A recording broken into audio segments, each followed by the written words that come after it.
उपासक को चाहिए कि जब कभी इन दो प्रकार के महापुरुषों का जो भ्रष्टाचरण या पिशाचाचरण, इन दोनों तो दूर से प्रणाम करके, ना सानिध्य ना नजदीक ना चरण छूना, दूर से प्रणाम करके चल दे।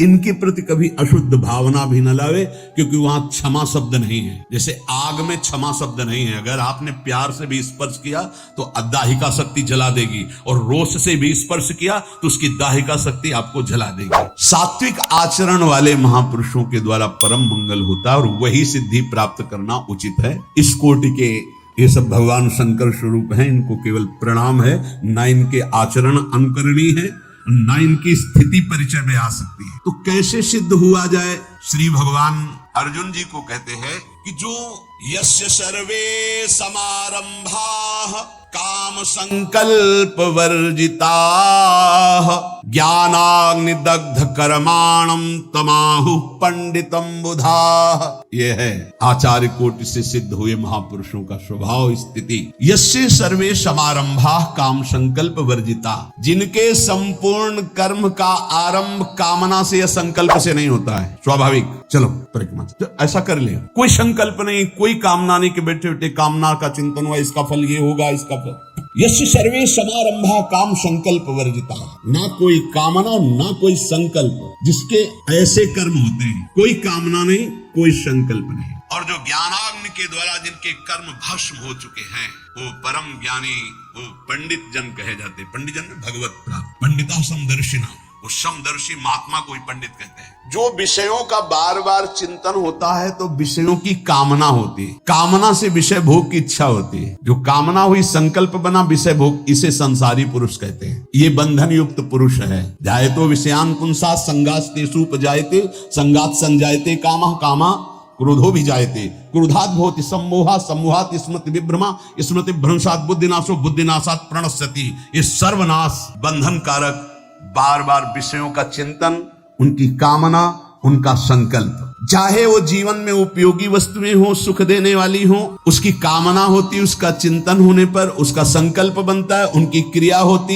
इसी में सारा संसार फंसा है। ध्यान दीजिए, चाहे जितनी उपयोगी वस्तु हो उनका चिंतन होता है, उसकी संकल्प वृत्ति बनती है, कामना के बाद फिर क्रिया होती है और इसी का परिणाम भोगना पड़ता है। वो शुभ हो या अशुभ दोनों बंधन कारक है। लेकिन जो महापुरुष हैं, निरंतर प्रभु के चिंतन में निमग्न हैं, तो उनका विषय चिंतन नहीं होता, इसीलिए कोई भी विषय भोग उनकी कामना से नहीं होते। भोजन सामने आ गया, पूर्वाभ्यास वश वो पाया जा रहा है। पूर्वाभ्यास यदि मीठा का है तो मीठे की तरफ ही आंख बढ़ेगा, उनकी कोई स्वाद की बुद्धि नहीं है, लेकिन स्वाभाविक हो रहा है। बिल्कुल ये समझो कि जैसे दर्पण के सामने आप जाओगे तो जैसे हो वैसा दिखाई देगा आपका प्रतिबिंब। ऐसे उन महापुरुष के सामने उनको दर्पण समझो, जैसे तुम गए वैसे तुम्हें जाकी रही भावना जैसी, प्रभु मूर्ति देखी दिन तैसी।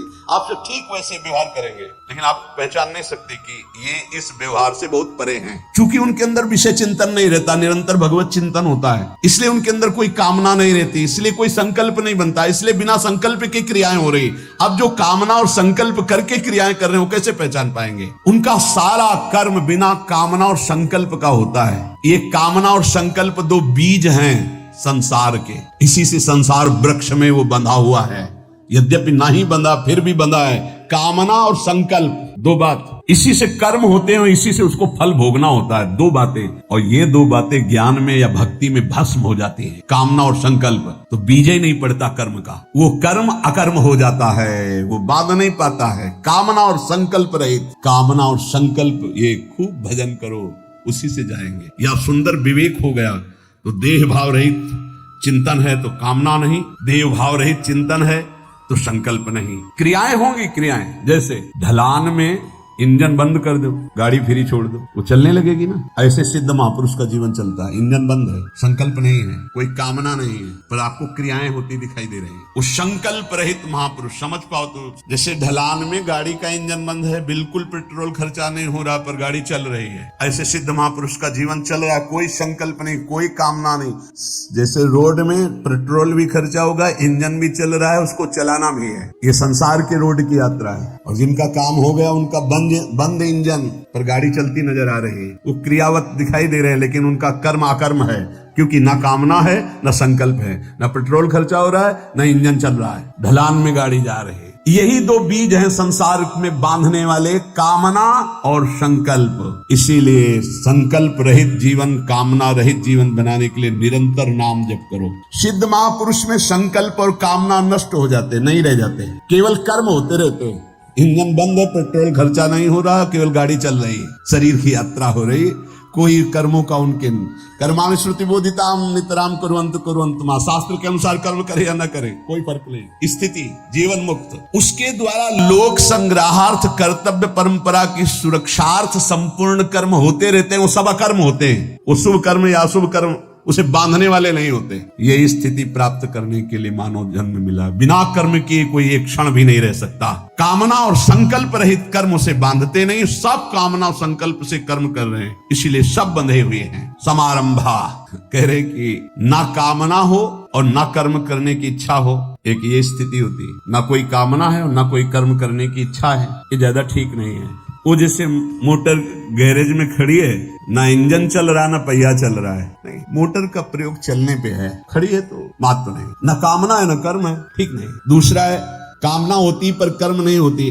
मोटर चालू करने पर इंजन तो चलने लगता है पर पहिया नहीं चल रहा है, खड़ी खड़ी स्टार्ट कर दो, ये भी ठीक नहीं। फालतू में पेट्रोल खर्चा हो रहा है, इंजन चल रहा है। कामना है, इंजन चल रहा है, पर कर्म नहीं, बैठे बैठे मनोरथ हो रहे हैं, ये भी ठीक नहीं। तीसरा, कामना होती है और कर्म भी होती है। मोटर भी चालू है और पहिया भी चालू अर्थात रफ्तार से चल रही है, ये भी ठीक नहीं। क्यों? क्योंकि कामना से कर्म होते जाएंगे, कर्म से कामना होती जाएगी, ये तो सृष्टि का चक्र चलता ही रहेगा। बोले कामना नहीं है पर कर्म हो रहे हैं, बोले ये ठीक है। क्या? बोले निरापद ढलवा मार्ग है, इंजन बंद है, पेट्रोल का खर्चा नहीं पर गाड़ी चल रही है, ये जरूरी है। ये सिद्ध महापुरुष भगवत प्राप्त की ऐसी स्थिति होती है कि कामना संकल्प रहित है पर कर्म हो रहे हैं। शायद समझ में आ रहा हो या ना आ रहा हो, क्योंकि गूढ़ विषय है, क्योंकि कामना और संकल्प में ये सब विचरण कर रहे, कैसे समझ पाएंगे। एक है जो कामना नहीं है और कर्म नहीं है, भगवान उनकी बड़ाई नहीं कर रहे। गाड़ी का प्रयोग क्या है? गाड़ी का प्रयोग है यात्रा होनी चाहिए, गैरेज में खड़े खड़े खराब हो जाएगी। शरीर का प्रयोग क्या है? जगत मंगल होना चाहिए। एक है कामना होती पर कर्म नहीं, बैठे बैठे मनोरथ कर रहे हैं, कोई कर्म नहीं कर रहे, तो बोले ये भी ठीक नहीं। एक है कामना भी होती है और कर्म भी होती है, बोले ये भी ठीक नहीं, क्योंकि कामना से कर्म, कर्म से कामना, कामना से कर्म, ये बंधन बना रहेगा। बोले ठीक क्या है? बोले कामना और संकल्प ना हो और कर्म हो, ये इंजन भी ना चले, पेट्रोल भी खर्चा ना हो, गाड़ी चल रही है। संकल्प कामना रहित भगवत चिंतन परायण महापुरुष से जो कर्म होते हैं वो जगत मंगल कारक होते हैं और वो उसके बंधन कारक नहीं होते। किसी को भी किंचन मात्र मंगल नहीं हो सकता। ये महापुरुष जगत मंगलमय होते, जिनकी ना कोई कामना है ना कोई संकल्प है और भागवतिक कर्म हो रहे जगत मंगल के लिए। चौथी अवस्था ये उत्तम मानी गई है कि कामना संकल्प ना हो और कर्म हो। सबसे उत्तम उपासक वही है जो कोई संकल्प नहीं करता। बोले संकल्प ले लिया है, अब जा रहे हैं अमुक जगह, हम अनुष्ठान करेंगे, प्राण रहेंगे कि नहीं रहेंगे तुम्हें क्या पता। संकल्प किस बात का? संकल्प इस बात का कि हम कोई संकल्प ही नहीं करेंगे, निरंतर भजन होगा। संकल्प केवल इस बात का कि हमारे अंदर कोई संकल्प ही विकल्प नहीं होगा। राधा राधा राधा, जब तक श्वास है तो राधा राधा चल रही। उत्तम उपासक वही है जिसके कोई कामना और संकल्प नहीं और भागवतिक कर्म हो रहे हैं। ऐसी अवस्था को भगवान ने सिद्ध महापुरुष कहा है, ज्ञानी कहा है, उसे पंडित कहा है। कोई कामना नहीं, कोई आपसे पूछा जाए कि आप ये सब क्यों कर रहे हैं, तो आपके पास उत्तर नहीं होना चाहिए। नहीं, भजन करते हैं, मंगल होगा, कल्याण होगा, ये सब सुनने वालों की बातें हैं, आपकी नहीं होनी चाहिए। आप भगवत मार्ग पर, आप भजन क्यों करते हैं? ईमानदारी से खोजिए तो आपको उत्तर नहीं मिलना चाहिए। क्यों करते हैं? नहीं, आप सेवा क्या चाहते हैं इससे? अगर पूछे कि वास्तविक क्या चाहते हैं, तो यही चाहते हैं, यही सेवा होती है। इसका फल क्या है? यही सेवा होती है। भजन का फल क्या है? यही भजन होता रहे। आपके जीवन का फल क्या है? जीवन ऐसे ही व्यतीत हो, श्री धाम वृंदावन में प्रियाजू का यश गाते हैं। नहीं, इसका फल क्या है? यही फल है, और कोई कामना नहीं, कोई संकल्प नहीं।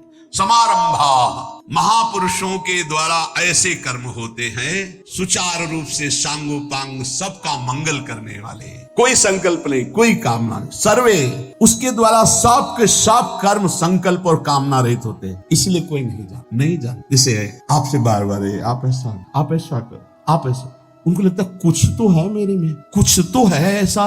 इतना प्यार क्यों, इतना क्यों हमारे को बार बार याद किया जा रहा है? बार बार कुछ तो है। हाँ है, तुम्हारे ऊपर हरिजू की कृपा हुई है, इसलिए है कि तुम्हारा मंगल हो जाए। अब तुम भ्रमित मत हो जाओ, किसी संकल्प विकल्प के कार्यों में उलझ मत जाओ। तुम्हारा ये जन्म श्री जी को मिल जाए, बस हरिजू की कृपा है तुम पर, इसलिए बार बार। और जिस दिन कृपा का शब्द हट जाए तो उस दिन तुम पहचानने में आने लायक भी नहीं हो। आप देख लो, पहचान में आने लायक हो।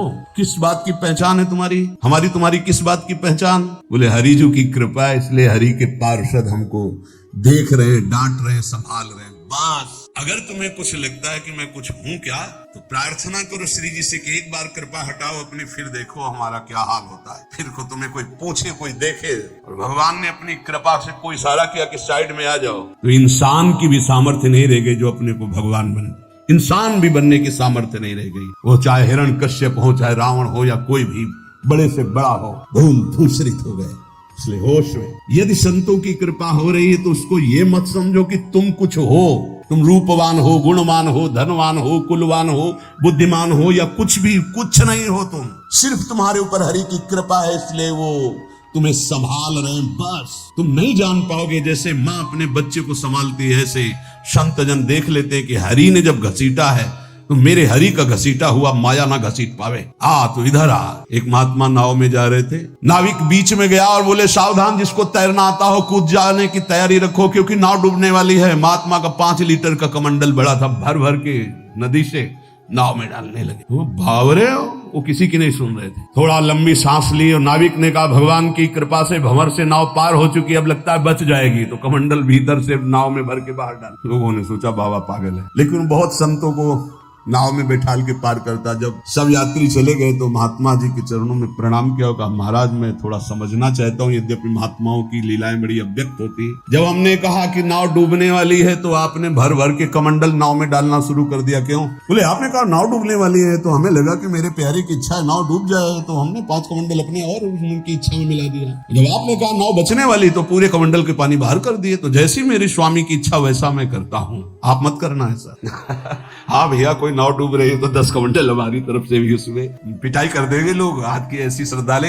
ऐसे संत जन देखते हैं कि ये निकला संसार से किसी भी तरह से सही, तो मेरे स्वामी की इच्छा है कि निकल जाए, घसीटते हैं। और जब पता चला कि कीन हो इसका बहु अभिमाना, इसका मतलब है कि स्वामी इसको कुछ पिटवाना चाहते हैं माया से, तो ऐसे हो जाते। देख लो, जब थप्पड़ खाना फिर पुकारना, फिर तुम्हारी तरफ देख लें। तो जब किसी संत का कृपा अनुग्रह होता है तो पीछे पड़ जाते हो। ए भाई, ऐसे तुम्हारे साथ हंस रहे, तुम्हारे साथ खेल रहे हो, अंदर आग लगी हुई है, तुम उसको नहीं जानता। अंदर आग लगी हुई है, अंदर से वो विरहाग्नि में जल रहा है या प्रेमाग्नि में जल रहा है, और बाहर से मुस्कुरा के तुमसे बात कर रहा है, तुम समझ नहीं पा रहे। निकलो, सर्वे उसके द्वारा सब की सब चेष्टाएं किसी कामना या संकल्प से नहीं होती, केवल जगत मंगल। केवल इस उपासक का चित्त चुरा कर अपहरण कर पियाजू के चरणों में डाल दे, इसका चित्त कहीं जा ना पावे। हंसना, बात करना, दुलार करना, उसको लगता है मेरे में कुछ तो है जो मेरे को देखकर, नहीं, तुम्हारे चित्त को चुराने के लिए से चित्त चुराया और श्री जी तक साइड में हो गए, सामने श्री जी,